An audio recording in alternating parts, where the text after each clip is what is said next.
अब यदि तुम परमात्मा का नाम लो और विवाह करो सिंपल वेत है।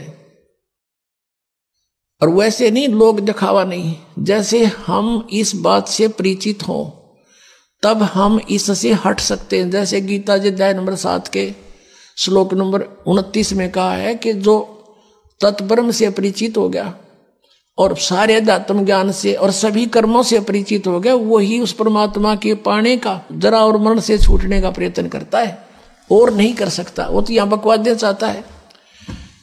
तो आपको ये ज्ञान होगा कि आपने किसी से दहेज ले लिया, परमात्मा कहते तुमने उस दरगाह का मैल नहीं देखा और धर्मराज के तिल तिल का लेखा।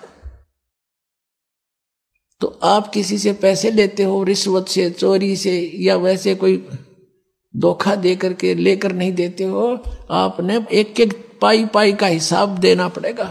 तो हम क्यों अपने सिर में दर्द करें? क्या एक दहेज आप लोगे, किसी ने दे दिया आपके 50,000, 1 लाख, 2 लाख गणे दे देगा, क्या उससे आपका सारी आयु व्यतीत हो जाएगी? नहीं हो सकती। परमात्मा पर आधारित होजिए और इस मंत्र का जाप कीजिए, जो दास आपको देगा। आपके भाग्य में ना होगा तो भर देगा, आपकी बेटी की किस्मत को भर देगा भगवान, उसको नाम से जोड़ दीजिए। आपके पुत्र को भी आगे सुख देगा। सारी सृष्टि का पालन करता, और क्या आज हम उसी से सीधे संबंधित हो गए? क्या हमें 2 रोटी नहीं दे सकता? और हमें घृणा नहीं चाहिए।